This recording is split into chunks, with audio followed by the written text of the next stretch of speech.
This puppy.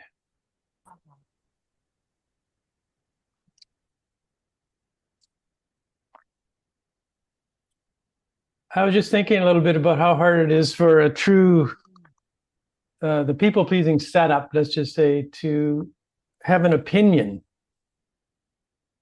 that is, might contradict the group consensus of what constitutes reality. It's like, that's where it often gets really scary in social settings. It's like, oh my God, I don't think the same way as these people are thinking about it, but they're obviously, they have some kind of little group bond going here. So, what do I do with that? Even if I have an informed opinion, like I've thought about it, it's not irrational.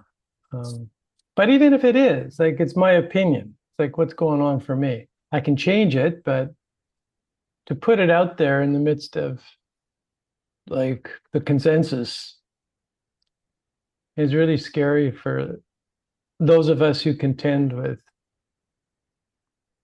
this deep sense of not belonging. And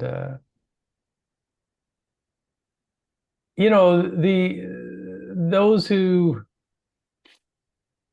are interested in controlling the masses know this. So, and and utilize the human vulnerability to belong all the time.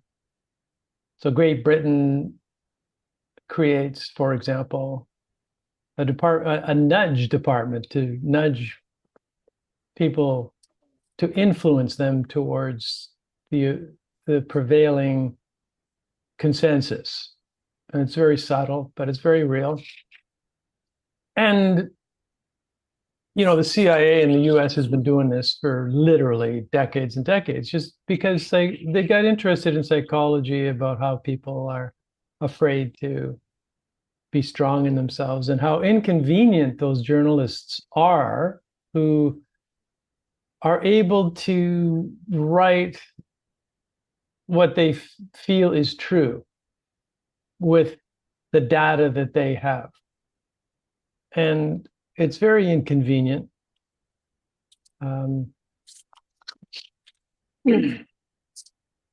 So, I mean, it goes to where it seems like a small thing, like, okay, I just won't state my opinion here at the dinner table. Like, but that psychological fear, really, the psychological anxiety scales, and it becomes, I think, a political, it has political manifestations, because if we're unwilling to speak what's true for us at the dinner table, it's highly likely that we are easily influenced to reflect consensus reality at the mass level, at the political level. And so I think there's a dimension of this where the personal is political. And part of the impetus for undoing this people-pleasing identity is to be able to be like a competent citizen. So it's not only about friends and family and and our spouses. It includes all of that, obviously, but I think it multiplies, and it sounds a bit extreme, I know, but this is what totalitarian regimes can depend on. They can depend on this psychological frailty, vulnerability of.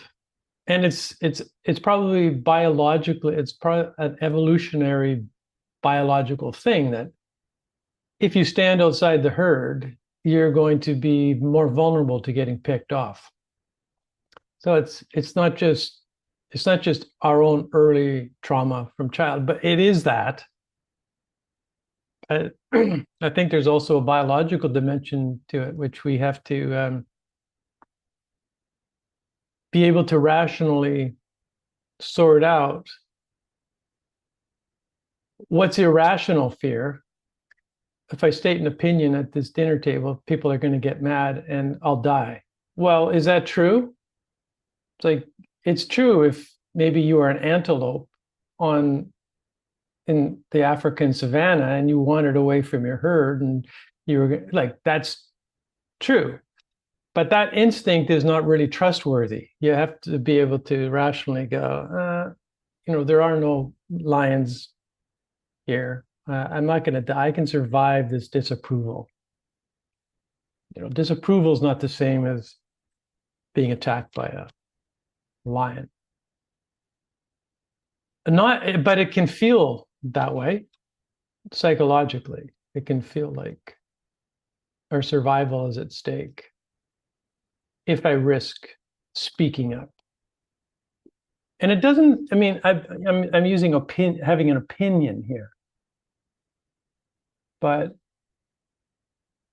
it doesn't even have to be a rationally informed opinion. It can just be, that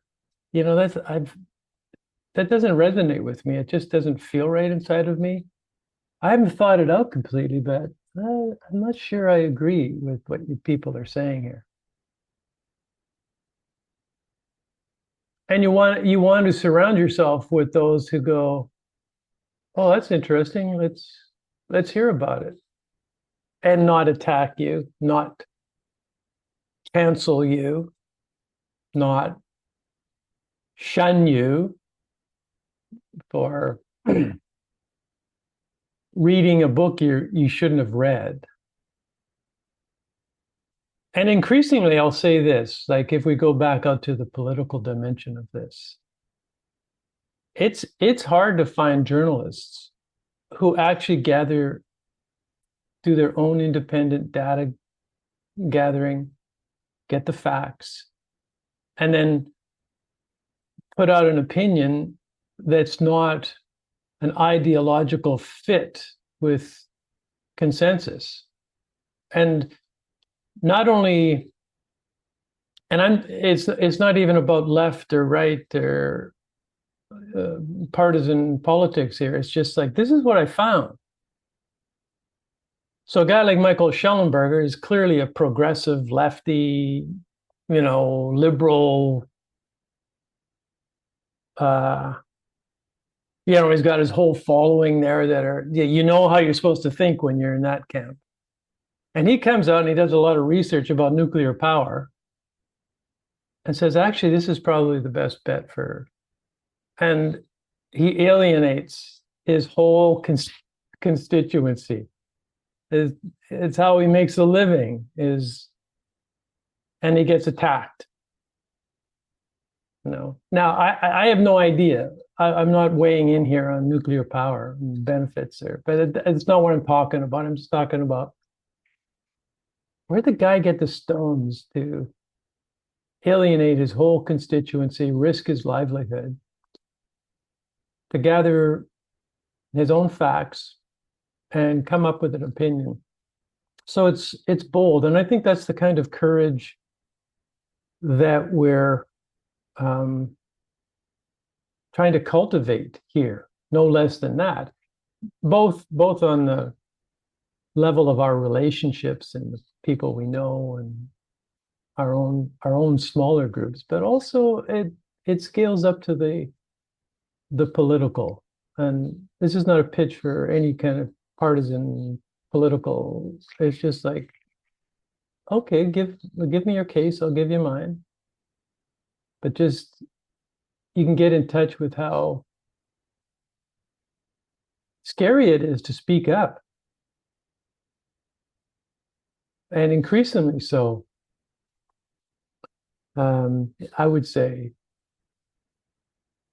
at the level of politics, it's getting scarier and scarier and scarier. You look what happened with Charlie Kirk. It's in the news. I mean, whatever you think about him, like the insults that are being hurled at him are all like they're mean-spirited, lefty, progressive. They're, it's like, and they're not true. The stuff he's being accused of. I mean, I don't agree with Charlie Kirk's politics, but he didn't say the stuff they're saying that. And where's that coming from? Where a guy who has the courage to go to campuses and speak to students and just says, "This is what I think," and he listens to somebody else and they have a debate and they go, "Look, you're an idiot," but he doesn't attack them. He just keeps getting, and then he pays the price. But I think that's what happened there is kind of the underlying fear increasingly of the cost of. Now, for most of us, that's not that's not what's at stake. But whatever you think of him, like we want to be in gatherings and with people where free speech, where your opinion is welcome. So you cultivate those kinds of communities in order to find your face, to find your voice, and break this cycle of people pleasing. But if you can't find it, it means, we still have to find the courage to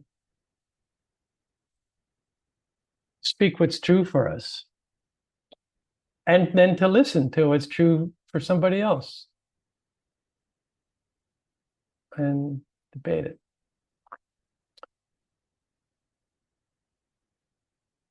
So I wonder, where are you guys at? I mean, that's a question I'll just throw out there in the background for you to reflect on. As we're sharing here today, you might want to weigh in on that. What's it like for you to share an unpopular, to speak your own unique perspective on something, on an issue, on a take, on something that happened in the family, and to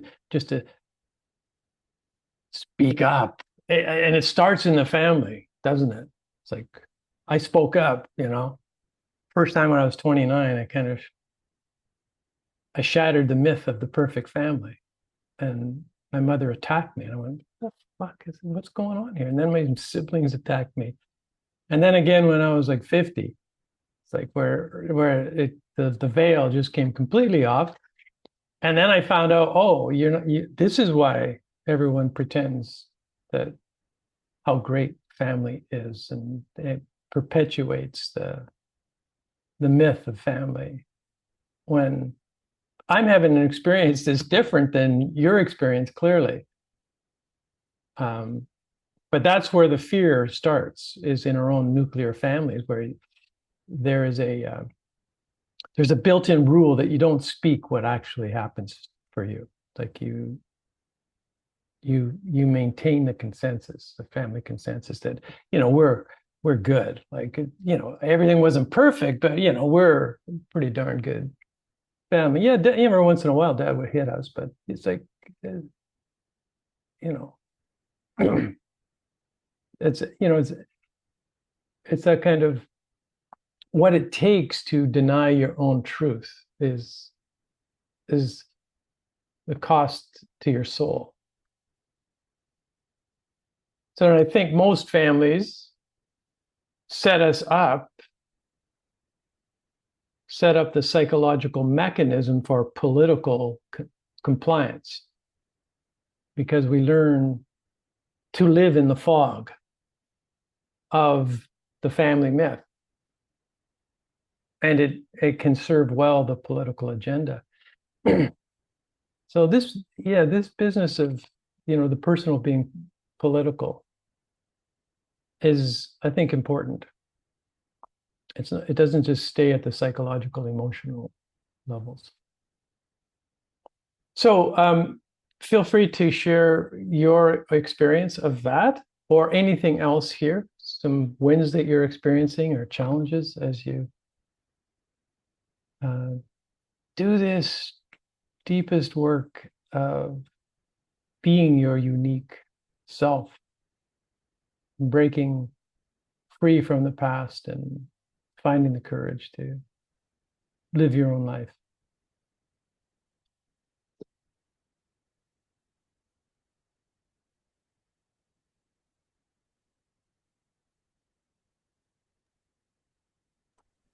there was a thing in my family, in addition to, not speaking up in the moment, but also the idea that I was told over and over again that no one outside the family should know what happens in the family. Mm. So it's also carrying the secret even further out Mm. than just what's right there. And that was I don't know if it was because, we were immigrants and that's part of also hiding, not making waves, not standing out, not being seen. And that idea of not being seen anywhere or not making too much noise was something that was carried through, Uh, as a lesson for us going into the world. mm. It was a family norm, a family rule. It was totally the family norm. Yeah. Yeah. Which is interesting, right? Because it's how mafias work and it's how cults work. Hmm. Uh-huh.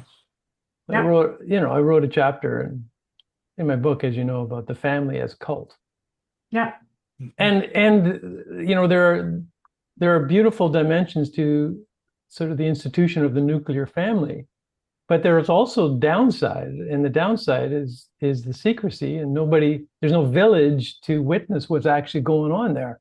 Hmm. So it became very insular, and secrets were kept and passed on for generations. And there's there's nobody. The village wasn't going, "Hey, what are you doing? Yeah. What's going on in there?" In the village, everyone sees what's going on. And it's like there can't be secrets.